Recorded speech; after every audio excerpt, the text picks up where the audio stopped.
हरे कृष्णा।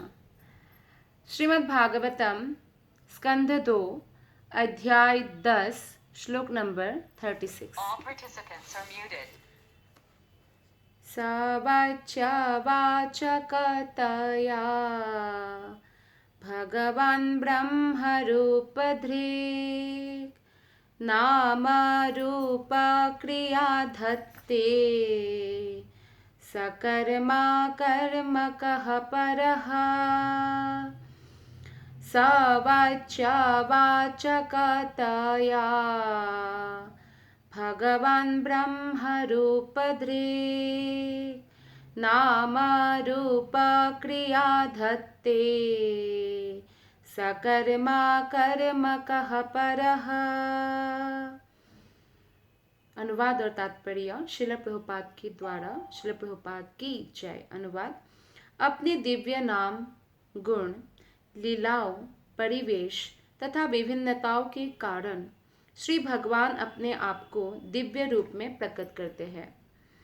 यद्यपि इन समस्त कार्यकलापों का उन पर कोई प्रभाव नहीं पड़ता, किंतु वे व्यस्त से प्रतीत होते हैं। तो भगवान दिव्य है, उनका नाम, गुण, लीला, रूप सब कुछ दिव्य है। जब भी भौतिक सृजन की आवश्यकता होती है तो सृजन, पालन और संहार के लिए भगवान विविध रूप को स्वीकार करते हैं। जैसे भगवान का ही 3 गुणावतार है, ब्रह्मा, विष्णु, महेश। ब्रह्मा जी रजोगुण, विष्णु सत्वगुण और तमोगुण है शिव जी। तो इसलिए मनुष्य को इतना बुद्धिमान होना चाहिए कि वो भगवान की लीला को सही सही समझ सके, और इसके लिए हम अपने मन से चिंतन करते हुए नहीं समझ सकते। हमें प्रामाणिक गुरु की आवश्यकता होगी।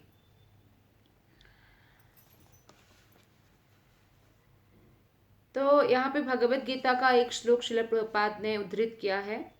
न मां कर्माणि लिम्पन्ति न मे कर्म फले स्पृहा इति मां योऽभिजानाति कर्मभिर्न स बध्यते। भगवान कहते हैं, न मां कर्माणि लिम्पन्ति, मैं कभी कर्म में लिप्त नहीं होता और ना कर्म फल में मेरा कोई स्पृहा है। तो इसलिए भगवान को कभी कर्म बांध नहीं सकते हैं। वो जो भी कार्य करते हैं ऊपरी तौर से संपन्न करते हैं। उन्हें सकाम कर्म द्वारा सफलता की कोई आकांक्षा नहीं रहती है। श्री भगवान धन, बल, यश, सौंदर्य, ज्ञान तथा त्याग की उनकी विविध शक्तियों से पूरित है। इसीलिए भगवान को कोई भी कार्य करना है तो उनकी इच्छा मात्र से हो जाते हैं। उनको परिश्रम करने की कोई आवश्यकता नहीं है। फॉर एग्जाम्पल, अगर महाभारत के युद्ध में भगवान को किसी को मारना है तो कौरव के पक्ष के एक ही क्षण में सबका हार्ट अटैक आके मर सकते थे। हार्ट में बैठने वाले तो भगवान ही है परमात्मा रूप में। लेकिन भगवान ऐसा नहीं करते। भगवान विशेष लीला करते हैं विशेष कारण के लिए। एक तो वे अपने जो भक्त है अर्जुन, उनको श्रेय देते हैं, और दूसरा है वो भक्त के लिए कुछ भी कर सकते हैं, इसका दृष्टांत भी स्थापित करते हैं। सारथी का रोल निभाते हैं। जैसे कि राजसूय यज्ञ में युधिष्ठिर के उन्होंने चरण धोने का रोल निभाया था भगवान होकर। और आज के समाज में थोड़ा सा भी अगर पोजीशन मिल जाए तो व्यक्ति को अहंकार हो जाता है, पर भगवान इन सब विकारों से कभी भी प्रभावित नहीं होते हैं। इसलिए भगवान अत्यंत महान है। तो और जो भी ये जानते हैं कि भगवान श्री कृष्ण के कार्यकलाप भिन्न होते हैं, दिव्य होते हैं, वो कभी भी कर्मफल में नहीं बनता। यहाँ पर श्रील प्रभुपाद जी बताते हैं कि ब्रह्मा, विष्णु तथा शिव के रूप में श्री भगवान प्रकृति के 3 गुणों का संचालन करने वाले हैं। विष्णु से ब्रह्मा की उत्पत्ति होती है, गर्भोदक कषाय विष्णु से, नाभि कमल से ब्रह्मा की उत्पत्ति, और ब्रह्मा जी के भ्रू, आईब्रोज के बीच में से भगवान शिव जी प्रकट होते हैं। तो कभी कभी ऐसा होता है कि ब्रह्मा भगवान विष्णु से पृथक अंश होते हैं, जीवात्मा होते हैं, जैसे हम लोग जीवात्मा हैं तो बहुत मोस्ट क्वालिफाइड जीवात्मा ब्रह्मा जी बनते हैं, और कभी कभी स्वयं विष्णु ही ब्रह्मा का रोल निभाते हैं। जब ऐसे योग्य कोई भी व्यक्ति उस ब्रह्मांड के लिए अवेलेबल नहीं हो कि वो ब्रह्मा बन सके, तो वो ब्रह्मा का रोल भी भगवान निभाते हैं। लेकिन इसका अर्थ ये नहीं है कि वो ब्रह्मलोक में रहते हैं। तो जैसे कि अगर सर्वेंट नहीं है अवेलेबल, तो जो ऑनर है वही सारा कार्य करते हैं घर का, लेकिन इसका मतलब ये नहीं कि वो सर्वेंट क्वार्टर में जाके रहते हैं। तो कभी कभी विष्णु जो है स्वयं विष्णु ही ब्रह्मा का रोल निभाते हैं जब योग्य ना हो कोई ब्रह्मा बनने का। अब हम श्लोक नंबर 37, 38 और 39 और 40 एक साथ पढ़ने जा रहे हैं। प्रजापतिन् मनुन् देवान् ऋषीन् पितृगणान् पृथक् सिद्धचारान् गन्धर्वान् विद्याध्रासुरगुह्यकान् किन्नराप्सरसो नागान् सर्पान् किं पुरुषान् नरान् मातृरक्षः पिशाचांश्च प्रेतभूतविनायकान् कुष्माण्डोन्मादवेतालान् यातु धानान् ग्रहानपि खगान् मृगान् पशून् वृक्षान् गिरीन्द्रीपासरीसृपान् द्विविधा चतुर्विधाये अन्यजालस्थलानभूकसः कुशला कुशला मिश्राः कर्मणां गातयस्तिमः। अनुवाद और तात्पर्य श्रील प्रभुपाद के द्वारा। श्रील प्रभुपाद की जय।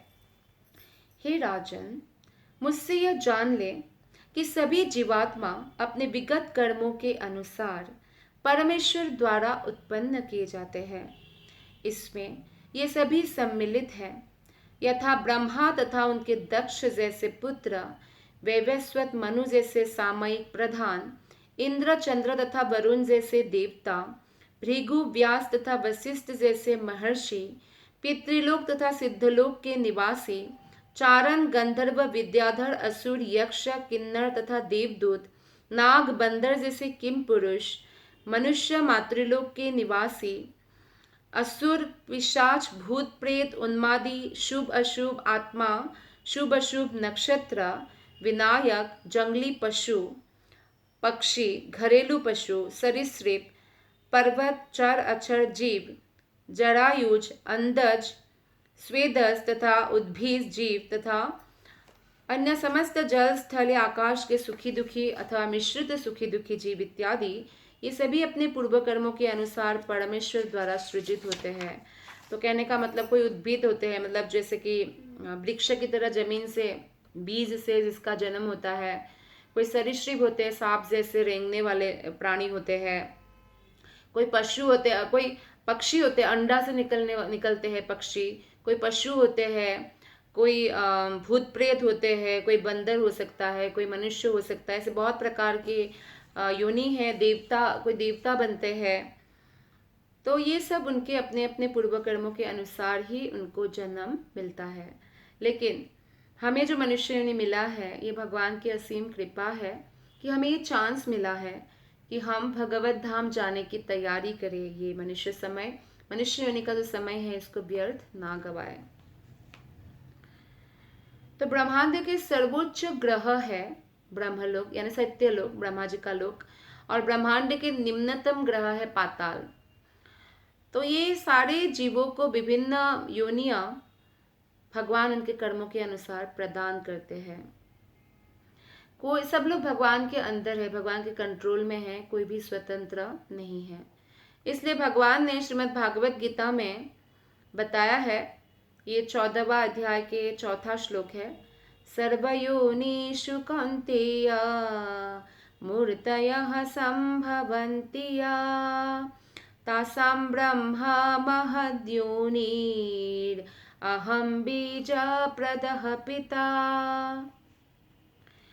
प्रकृति की तुलना माता से की गई है, और जब तक भगवान बीज नहीं देते, दृष्टि नहीं डालते, दृष्टि डाल के बीज देते हैं, तब तक कुछ भी नहीं सृष्टि हो सकता। जैसे कि जब तक गर्भाधारण संस्कार में भी पिता बीज माता के गर्भ में प्रदान नहीं करते, तब तक संतान उत्पत्ति नहीं हो सकती है। तो केवल कम बुद्धिमान वाले व्यक्ति ही ऐसे समझ सकते हैं कि भौतिक प्रकृति से जो है जन्मा हुआ चीज़ है वो अकस्मात जन्मा है, ऐसा समझते हैं ना। बोलते हैं जो हमारा छोटा सा भी कुछ बनाते हैं तो उसके पीछे वैज्ञानिक है ना। और लेकिन जो इतने बड़े ग्रह नक्षत्र बना के रखा है वो बोले ऑटोमेटिक है।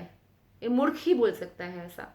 सूर्य जो दिखता है, उनको चंद्र दिखता है, बोलेंगे ऑटोमेटिक है, ये प्रकृति का देन है। इसके पीछे जो महान वैज्ञानिक है भगवान, उनको वो नहीं मानते हैं। तो ये इससे बड़ी मूर्खता और क्या हो सकती है। साधारण एक चीज नहीं हम हैंडल कर पाते हैं, है ना, बिना उसके पीछे कोई होकर। अपने आप टेबल चेयर चलने नहीं लग जाते ना, रिमोट भी हमें दबाना पड़ता है। तो बोलते हैं ये जो समय से सुबह हो रहा है, शाम हो रहा है, सर्दी आ रही है, गर्मी है, इसके पीछे कोई मैनेजर नहीं है, कोई वैज्ञानिक नहीं है। तो इससे बड़ी मूर्खता और क्या हो सकता है। तो भौतिक प्रकृति भगवान की शक्तियों में से एक है। ये भगवत गीता में 7.4 में बताया गया है। भौतिक प्रकृति परा प्रकृति अर्थात जीवात्मा की तुलना में निम्नतर होती है, और श्री भगवान की परा प्रकृति तथा अपरा प्रकृति की संयोग करके सारे सांसारिक व्यापारों को प्रकट करती है। जो आत्मा है, जो आध्यात्मिक चीजें, वो परा प्रकृति है, और अपरा प्रकृति जो है वो भौतिक संसार है। तो जगत में परा प्रकृति है आत्मा, अपरा प्रकृति है हमारा शरीर। तो ये दोनों के संयोग से जो है सांसारिक व्यापार चल रहा है। कुछ जीवात्मा जीवन की उच्चतर स्थिति में सुखी है, तो कोई बहुत दुखी जीवन बिता रहे, कोई सुख दुख का जो है मिक्सचर होके जीवन बिता रहे हैं। लेकिन कोई सतोगुण में हो, रजोगुण में है, तमोगुण में है, चाहे किसी भी गुण में हो, लेकिन भौतिक संसार में सब लोग एक प्रकार से बंदी है। और उस बंदी को अगर, किसी बंदी को अगर हाथ खोलना है, हाथ उनका बंद है, तो मुक्त व्यक्ति ही खोल सकता है। ठीक उसी प्रकार से कोई गुरु जो मुक्त अवस्था को प्राप्त होकर गुरु पद को प्राप्त हो चुके हैं, वही हमारे जो है बंधन को खोल सकते हैं। श्लोक नंबर 41। सत्वं रजस्तम इति तिस्रः सुरनृनरकः तत्रैप्येकैकशो राजन् भिद्यन्ते गातयस्त्रिधा यदैकैकातरुण्याभ्यं स्वभाव उपहन्यते। प्रकृति के विभिन्न गुण, सत्वगुण, रजोगुण, तमोगुण, इसके अनुसार विभिन्न प्रकार के प्राणी होते हैं। जैसे सत्वगुण में, जो सत्वगुण को प्राप्त होते हैं वो देवता का शरीर प्राप्त करते हैं, स्वर्गलोक में रह सकते हैं। जो रजोगुण से पूरित होते हैं उनको मनुष्य का शरीर मिलता है, और जो तमोगुण से प्रेरित होते हैं वो नारकीय जीवन जीते हैं, नरक जाते हैं वो, और उनको बाद में पशुओं का शरीर मिलता है। तो इसलिए कहा गया है कि हे राजन, यही नहीं, जब प्रकृति का कोई एक गुण अन्य दो गुणों से मिलता है तो वो तीन में विभक्त होता है, और इस प्रकार प्रत्येक प्राणी अन्य गुणों से प्रभावित होता है और इसकी आदतों को अर्जित कर लेता है। तो ये जैसे हम पैसा अर्जन करते हैं ना नौकरी करके, वैसे ही हम रोज जो प्रैक्टिस करते हैं उससे हम गुणों को अर्जित करते हैं। फॉर एग्जाम्पल, आपका मन बहुत आपको दुख की गहरी समुद्र में डुबोए जा रहा है, एक ही चीज़ को बार बार सोच के आपको परेशान कर रहे हैं, तो आप उस समय ऐसा डिसीजन लेते हैं कि नहीं, मैं अभी जाके किसी मंदिर में बैठ के माला करूँगा। तो तुरंत आप, वो जो तमोगुण आपको बहुत घेर कर दुखी कर रहे थे, तो आप धीरे धीरे उसके लिए प्रयास करते हैं कि आप मुक्त होने लगते हैं उस गुणों से, है ना। तो हमें ऐसा प्रयास करना चाहिए। जब भी कोई भी हमें तो पता चल ही जाता है कि जब हम बहुत खराब अनुभव करते हैं तो हमें पता चलता है कि हम किस किस प्रकार के गुणों से प्रभावित हो रहे हैं। या जब भौतिक चीज़ों की इच्छा बहुत तीव्र हो जाती है तो वो रजोगुण से प्रभावित होते हैं। तो तब हम उसको मन को कृष्ण में लगा के हम उन गुणों से ऊपर उठ सकते हैं। तो अलग अलग प्राणी किसी एक विशेष गुण के द्वारा संचालित होते हैं, किंतु इसके साथ अन्य 2 गुणों का भी उन पर प्रभाव पड़ सकता है। मतलब ऐसा नहीं कि एक प्योरली कोई सत्वगुणी ही होगा, कलयुग में ये बहुत मुश्किल है। तो कभी सत्वगुणी रहते हैं, कभी रजोगुणी, कभी तमोगुणी, तो तीनों गुणों का मिक्सचर हो ही जाता है। तो ये जो गुण है एक दूसरे में एक्चुअली कंपटीशन रहता है गुणों का, कि कौन सा गुण हमें प्रभावित करेंगे। तो हम जिसको चांस देंगे वो हमें प्रभावित करेंगे। अगर हम सत्वगुण में रहना चाहते हैं तो हम फिर सत्वगुण जिन कर्मों में होता है वैसे कार्य करेंगे। भक्तों के लिए क्या है, भक्तों को हमेशा ही कृष्ण कॉन्शियस रहने का प्रयत्न करना चाहिए, इससे वो उन गुणों से बच जाते हैं। रजोगुण पृथक होने पर भी अन्य गुणों के संसर्ग में होने से उनके द्वारा प्रभावित हो जाने की संभावना सदैव बनी रहती है। जैसे कोई अच्छी संगति करे तो सत्वगुण का विकास करता है, कुसंगति करेगा तो तमोगुण का, शराब पीने लगेगा, जुआ खेलने लगेगा, अवैध यौन संबंध करेगा, इलीगल रिलेशनशिप, और मांस खाएगा, ये तमोगुण का नेचर है। तो मनुष्य अपने अच्छी संगति या बुरी संगति से अपना स्वभाव बदल सकते हैं, नेचर चेंज हो सकता है। तो अगर हम भक्तों की संगति करें, इसलिए समस्त शास्त्र हमें यही सलाह देते हैं कि हम भक्तों की संगति करें, और भक्तों की संगति सर्वोत्तम संगति कहा गया है। अगर ऐसा करेंगे तो हम इन गुणों के जो प्रभाव है, जिसके कारण हमें बार बार जन्म लेना पड़ता है, बार बार बूढ़ा होना पड़ता है, बीमार होना पड़ता है, उससे हम मुक्त हो जाएंगे।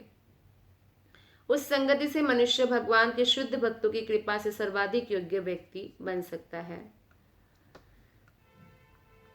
तो यहाँ पे श्रील प्रभुपाद जी नारद मुनि के बारे में बताते हैं कि किस प्रकार नारद मुनि दासी पुत्र के रूप में पूर्व जन्म में उनका जन्म हुआ था, लेकिन वैष्णव भक्तों के संगति से वो सारे गुणों से मुक्त हो गए और सर्वश्रेष्ठ भगवत भक्त के श्रेणी में वो आते हैं। ऐसी संगति के कारण उनमें भगवान के दिव्य महिमा को सुनने और कीर्तन करने की प्रवृत्ति उभरती गई। तो इस तरह से वो भगवान का श्रवण और कीर्तन करने लगे। प्रभुपाद इसमें अजामिल का भी उदाहरण देते हैं। अजामिल पहले अपने पिता के संगति में थे, तो वो बहुत अच्छे ब्राह्मण की तरह हर कार्य करते थे, लेकिन अचानक उन्होंने एक वेश्या की संगति किया, और संगति पहले उनके मन में होने लगा। वेश्या को जब देखा एक शूद्र के साथ जंगल में आलिंगन करके, पूरा शराब पी हुई, ऐसी जैसे बोलते हैं ना, आंखें एकदम घूम रही है, वो आकर्षित हो गए वेश्या के प्रति, और फिर उसके बारे में सोचते सोचते वो संगति कर लिया। सोचना भी संगति है। फिर वो वेश्या को घर ही लेकर आए। फिर इस प्रकार उनका जो है जीवन चांडाल के समान हो गया। चांडाल मतलब मानव जाति में सबसे अधम स्थिति तक पहुंच गए। वो अपने ब्राह्मण का कर्तव्य पालन नहीं कर पाए और किसी भी उपाय से वो धन कमाने लगे, डाका डाल के, लोगों को मार के। तो इसीलिए यहाँ पे भागवतम में कहा है कि संगति बहुत इम्पॉर्टेंट है। जैसे कि मंथरा है, मंथरा की संगति किया कैकेयी ने, तो क्या हो गया, तो सब कुछ गड़बड़ हो गया है ना। तो संगति बहुत इम्पॉर्टेंट है। संगति के कारण ही हम नरक जाते हैं, और संगति के कारण ही हम भगवत धाम जा सकते हैं। आप सबका बहुत बहुत धन्यवाद। हरे कृष्णा।